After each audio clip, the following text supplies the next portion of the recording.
વાપી વિસ્તારના સલવાવ અને બલીઠા વિસ્તારના ગેરકાયદેસર ભંગારના ગોડાઉન પર વાપી મહાનગરપાલિકાનું બુલડોઝર ફરી વળતા ગેરકાયદેસર ભંગારના ગોદામ ધારકોમાં ફફડાટ પેસી ગયો હતો। જે રીતે આ બધાને ખબર છે, આપણા અર્બન વિસ્તારમાં ભંગારના ગોડાઉનના કારણે ઘણી બધી તકલીફો થાય છે।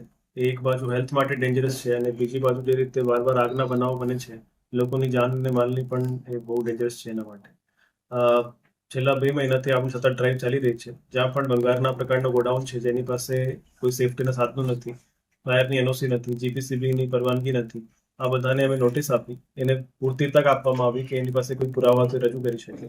અને જ્યારે એનો સમય વીતી ગયો પછી એનું સ્વેચ્છાએ દૂર કરવા માટે પણ એમને ફાઇનલ નોટિસ નહીં આપ્યા હતા।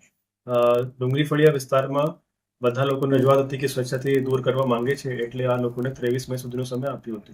અને આ જ કડીના ભાગરૂપે બલીઠા અને મોરાઈ વિસ્તારમાં પણ આ પ્રકારના ડેન્જરસ ગોડાઉન્સ હતા।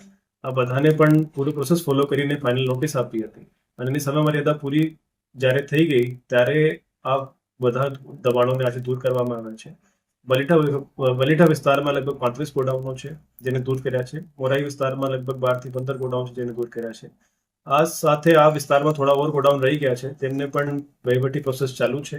અમારી ટીમ સતત તેના ઉપર વોચ રાખે છે અને નોટિસ આપે છે। એના કોઈ પુરાવા જે રજૂ કરી શકે તો એને અમે એક્સેપ્ટ કરી રેગ્યુલરાઇઝ કરીએ, નહીં કરી શકીએ તો આ બધાને રિક્વેસ્ટ છે કે આપણા અર્બન વિસ્તારમાં આ પ્રકારની ડેન્જરસ અને અનસેફ એક્ટિવિટી નહીં કરવી જોઈએ।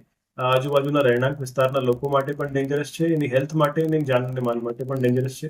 અને ખાસ કરીને ગોડાઉનમાં કામ કરવાવાળા લોકોની પણ કન્ડિશન જે અમે જોઈ બહુ ખરાબ છે, એની હેલ્થ માટે પણ અને એની લાઈફની રિસ્ક પણ બહુ રિસ્ક છે। બધાને મારી વિનંતી છે મનપા તરફથી કે અમે કોઈ ફોર્સફુલી એક્ટિવિટી કરવા નથી માંગતા, સ્વેચ્છાએ આ પ્રકારના દબાણો દૂર કરે અને અનસેફ અને ડેન્જરસ એક્ટિવિટી આપણા અર્બન વિસ્તારમાં નહીં થાય, આ બધા કાળજી રાખે। આમનો સિમ્પલ પ્રોસેસ છે, જે જૂના નગરપાલિકા વિસ્તારમાં આપણે ડેવલપમેન્ટલ પ્લાન બનેલું છે, આમાં જે ઇન્ડસ્ટ્રીયલ કે કોમર્શિયલ ઝોન હોય, આમાં એની પોતાની જમીન હોય, આ જમીનના એ પહેલા રેવન્યુમાંથી એને પરવાનગી લઈ રાખી હોય, એની પરવાનગી ઉપર એક જે પ્લાન હોય એનું કન્સ્ટ્રક્શનનો એ નગરપાલિકા જે જૂના સમયમાં બનેલી વખતના પ્લાન હોય તો એ, અને અત્યારે મનપા પાસેથી પ્લાન અપ્રૂવ કરાવીને આ રીતે જે કન્સ્ટ્રક્શન કરે અને પછી ફાયર અને જીપીસીબીની પરવાનગી લે તો અમને પછી કોઈ આમાં ઇશ્યુ નથી। પણ રેઝિડેન્શિયલ વિસ્તારમાં કે ગામના વિસ્તારમાં ઘણા જે મેક્સિમમને અમે નોટિસો આપી, કોઈ પાસે ફાયરની એનઓસી નથી, 99% પાસે જીપીસીબીની એનઓસી નથી।